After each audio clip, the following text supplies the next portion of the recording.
Hi, I'm Subir Kasali, Bollywood actor.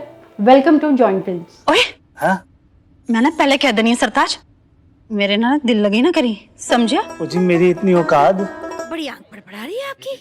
बड़ा शौक चढ़ा हुआ लड़कियों को छूने का। मैं ना 2 बच्चों की माँ हूँ। उसने कितने सोने सोने गाने बनाए हैं।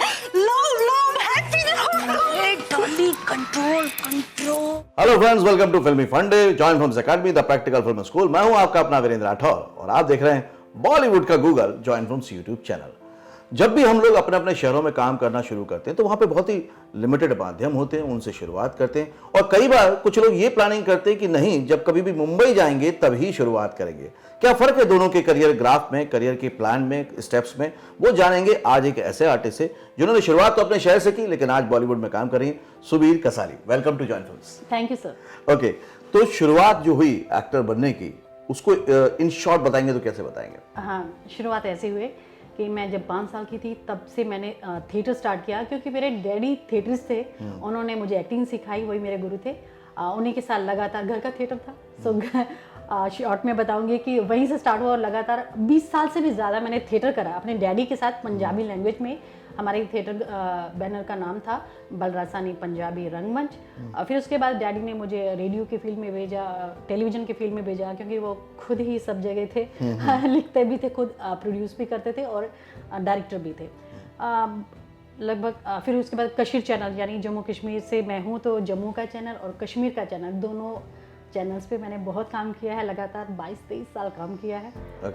कह लीजिए कि मैंने रोटी खाई ही इसी काम इसी फील्ड से। Okay, very good. तो 20-22 साल जब हम काम करते हैं तो कई बार तो हम बहुत कॉन्फिडेंट भी हो जाते हैं लेकिन कई बार कंफर्टेबल जोन के चक्कर में भी फंस जाते हैं कि यार यहाँ काम तो कर ही रहे हैं, एक सेटिस्फेक्शन तो मिल ही रहा है, तो क्यों जाएं बॉलीवुड का पंगा क्यों लें? तो ऐसा कुछ दिमाग में नहीं आया? ऐसा ही हुआ मेरे साथ। हाँ।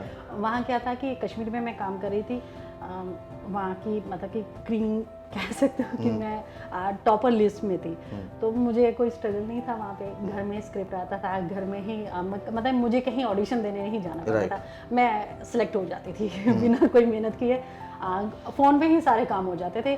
तो इतना ज़्यादा मतलब इजी था वहाँ पे काम मिलना। और मुझे लगता नहीं था कि बॉम्बे जाके कौन स्ट्रगल करेगा, क्योंकि सुनते थे अपने दोस्त लोगों से, सुनते थे कि जो बॉम्बे से वापस आ जाते थे 4-4, 5-5 साल लगाने के बाद, तो सुनते थे अरे बाबा इतना टेंशन कौन लेगा, मिल रहा है ना काम, एक्टिंग ही करनी है ना, तो यहाँ से मिल रहा है।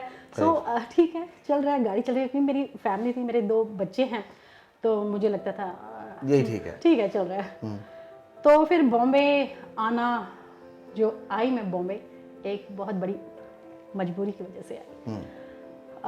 मजबूरी मैं शेयर नहीं करना चाहूँगी, बट एक मेरी लाइफ में बहुत बड़ी मजबूरी आ गई जिसकी वजह से मुझे अपनी स्टेट से बाहर बॉम्बे में आना पड़ा, क्योंकि वहाँ मेरा कामकाज टोटल बंद हो गया था। मतलब वहाँ पे जो कश्मीर चैनल है या जम्मू का चैनल था, वहाँ पे एंटरटेनमेंट मीडिया का मतलब 8-9 साल से बिल्कुल कुछ काम नहीं था। तो वो स्विच ओवर करना पड़ा। हाँ, तो मुझे मैं तो यहीं से कमा रही थी, यहीं से खा रही थी और यहीं से बच्चे भी पाल रही थी। तो सो मुझे बॉम्बे का रुख करना पड़ा। और वो भी ऐसे हुआ कि बॉम्बे में अपनी बेटी का टेस्ट दिलवाने के लिए आई थी। तो मेरे फ्रेंड जानते थे कि मेरे पास काम नहीं है और बहुत सारे मतलब बहुत बड़े क्राइसिस से मैं गुजर रही थी। तो उन्होंने कहा कि बॉम्बे गई हो तो एक ऑडिशन दे दो। मैंने कहा मैं कहाँ जम्मू से उठ के आऊँगी और बॉम्बे में काम करूँगी। लेकिन अब तकदीर ने जो लिखा था वो तो मुझे नहीं मालूम था। तो फिर ये हुआ कि दोस्तों के कहने पर, मतलब वहाँ मैं होटल के रूम में ठहरी हुई थी, वहाँ से निकली गई, उनके किसी कांटेक्ट को मिलने के लिए गई और वो कविता बड़जातिया मैम का ऑफिस था जहाँ पे ऑडिशन चल रहे थे। तो एक मेरे फ्रेंड की आगे फ्रेंड थी, उन्होंने उसका कांटेक्ट दिया कि उससे मिलो। उसको कांटेक्ट किया, उसने बोला मैं यहाँ ऑडिशन देने आई हूँ तो तुम यहाँ पे आ सकते हो तो आ जाओ। मैं गोरेगांव में ठहरी थी होटल में, वहाँ से मलाड गई रिक्शा पकड़ के, वहाँ पे गई। बात की मुझे थोड़ा क्राइसिस चल रहा है, काम नहीं है तो काम चाहिए। उसने बोला अरे तो ऑडिशन दे दो। मैंने कहा अरे मैं कहाँ यहाँ आके काम करूँगी। बोले नहीं, अरे ये नहीं सोचना होता कैसे आओगी, कहा अभी आई हो ऑडिशन दे दो। अंदर से एक बंदा आता है स्टूडियो से, मैम आप कैसे आए हैं? वो कहते ये ऑडिशन देने आई है। उसने थोड़ा सा झूठ बोला, ये एक्टर है मेरी फ्रेंड, एक्टर तो मैं हूँ ही, वो तो सच बोला, ये मेरी फ्रेंड है तो मैंने इसको ऑडिशन के लिए बुलाया था, सो ये शूट से डायरेक्ट आ गई, इतना उसने झूठ बोला। अब मुझे लगता है ये ज़बरदस्ती उस आदमी के ऊपर मतलब थोप रही है। और मैं मतलब मेरा शॉर्ट हेयर कट यही था और मैं जीन्स में गई थी, टॉप में गई थी। तो वो कह रहे हैं मैम आप लुक बना लीजिए, साड़ी पहन लीजिए और एक मदर का लुक बना लीजिए। अब मैं साड़ी लेके गई नहीं थी, तो मैंने कहा मैं तो साड़ी लाई नहीं। उसने बोला अरे ये शूट पे थी, मैं शूट से डायरेक्ट आई है, तो इसके पास अभी कुछ लेके नहीं आई। अब मेरे ठीक है देखिए आपको जमेगा तो ले लीजिए, नहीं जमेगा तो रहने दीजिए। और वो लड़का सोचता है, कहता है ओके ओके मैम आप दे दीजिए, ये लीजिए स्क्रिप्ट तैयार करके दे दीजिए। और मैं बिल्कुल ना कोई काजल था, ना लिपस्टिक था फेस पे, ना कोई पाउडर था, कुछ नहीं था। उसी की फ्रेंड, अपनी फ्रेंड का वही काजल और लिपस्टिक उठा के लगाया और ऑडिशन दिया। तो जब मैंने दिया तो जो कैमरा पर्सन थे वो कहने लगे अरे ये तो बहुत बढ़िया कर रही है, ये तो बहुत बढ़िया कर रही है। मैंने कहा हाँ। कहले मैम थोड़ा सा यूपी टोन में बोलिए। मैंने कहा अभी मुझे पता नहीं था यूपी टोन कैसा होता है। मैंने कहा आप थोड़ा सा बोल के बताइए। उन्होंने बताया फास्ट बोलते हैं ना वो, उन्होंने बोल के मैंने वैसे बोल के बताया। बोला अरे ये तो बहुत बढ़िया। उसके बाद उन्होंने मेरा कोई सेकंड थर्ड टेक नहीं लिया, तो मुझे बोला अपने नंबर लिखा। मैंने कहा हाँ जी लिखा। वापस आई, 15-20 मिनट लगे मुझे अपने होटल तक पहुंचने में। तो वहाँ पे आते मुझे कॉल आ गया, मैम शॉर्ट लिस्ट हो गई हैं, आप बजट क्या लेंगी तो बता दीजिए। तो बस यहाँ से फिर वो एक सफ़र स्टार्ट हुआ। तो मैंने माइंड बना लिया कि अगर मैं सिलेक्ट होगी तो मैं बॉम्बे शिफ्ट कर जाऊँगी। Very good. तो उसके बाद कौन कौन से प्रोजेक्ट्स कर लिए आपने? वो मेरा पहला प्रोजेक्ट था हाफ मैरिज, कविता बढ़ जाती है, मैं प्रोड्यूसर थी।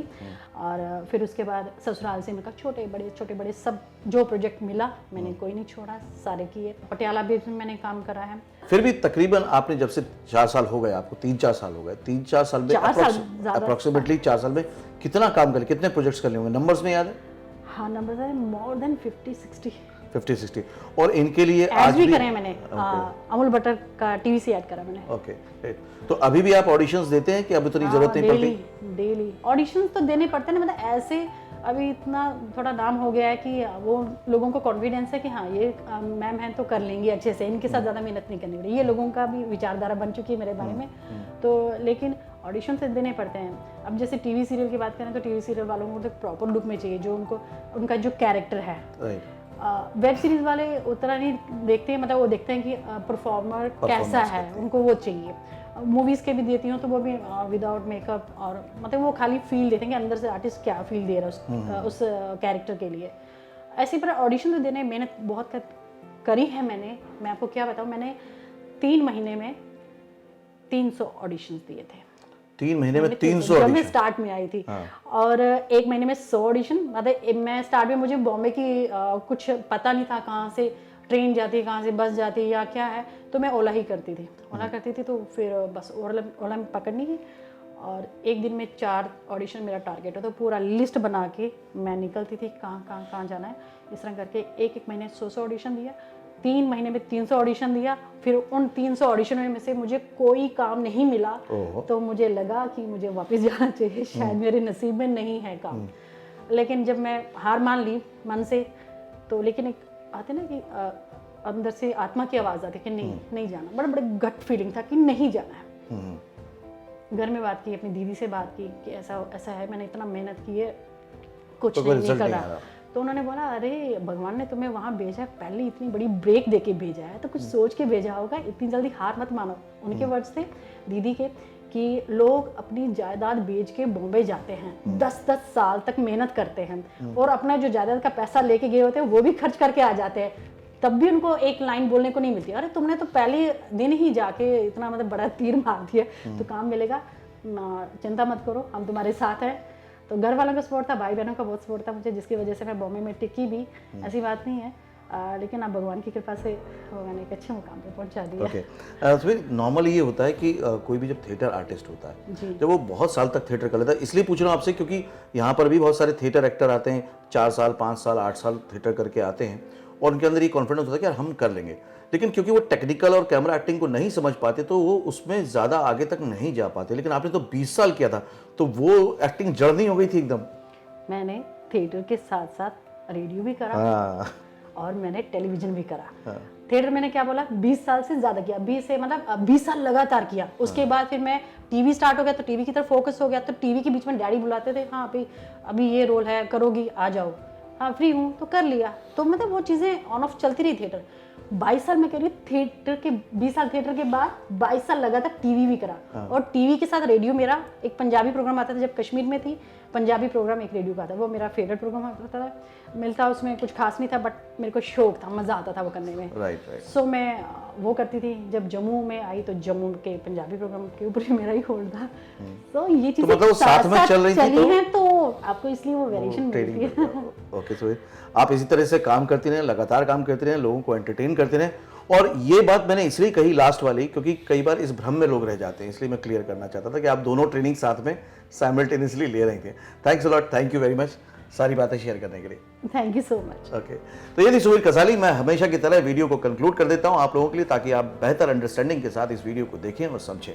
पहली बात तो ये है कि अगर आपकी तैयारी पक्की होती है और अगर आपको पहला चांस बाई चांस मिलता है, जैसा कि मैं हमेशा कहता हूं, लेकिन बाई चांस मिलने के टाइम पे आप कितने प्रिपेयर्ड हैं, आप कितने तैयार हैं, वो भी वैल्यू रखता है। अगर आप तैयार हैं तो आप उस चांस को कन्वर्ट कर लेंगे एक अपॉर्चुनिटी में, अदरवाइज फिर वो चांस भी चला जाएगा। दूसरी बात ये कि पहला चांस मिलने के बाद भी बहुत ज्यादा सब्र रखना पड़ता है। जितना पैशन है उतना पेशेंस भी है। हो सकता है आप लगातार ऑडिशंस दे रहे हो और आपको काम ना मिले, कोई बात नहीं। अगर आप में दम है तो एक ना एक दिन काम जरूर मिलेगा। वो ऑडिशन भी एक प्रैक्टिस की तरह लें, वो ज्यादा बेहतर रहेगा। दूसरी बात है कि थिएटर एक्टिंग अलग होती है, थोड़ी सी कैमरा एक्टिंग अलग होती है, क्योंकि उन्होंने दोनों की साथ में प्रैक्टिस की थी, वो इजीली उसको समझ पाए। तो जो भी थिएटर आर्टिस्ट देख रहे हैं और वो सक्सेसफुल नहीं हो पा रहे हैं, तो प्लीज इस टेक्निकलिटीज को समझ लीजिए, आप भी जरूर सफल होंगे। आपने आज के वीडियो से क्या सीखा मुझे कमेंट करके बताइएगा। वीडियो को हमेशा की तरह लाइक कीजिएगा, शेयर कीजिएगा। अगले वीडियो में फिर से मिलेंगे, तब तक के लिए देखते रहिए, सीखते रहिए, जमे रहिए। All the very best. Actor बनने का सबसे आसान तरीका अवार्ड विनिंग एक्टिंग गुरु वीरेंद्र राठौर का best seller acting method switch on switch off acting method है। इस कोर्स से सीखकर आप भी कुछ ही दिनों में एक बेहतरीन एक्टर बन सकते हैं, जिसे साबित करते हैं इसके अमेजिंग Amazon और Google के ratings and reviews. Switch on switch off acting method अभी तक का सबसे सरल और प्रभावी मेथड है, जो आपके समय और महंगी फीस दोनों को बचाता है। Switch on switch off acting method course book आपको Amazon, Flipkart, join films website पर अवेलेबल है।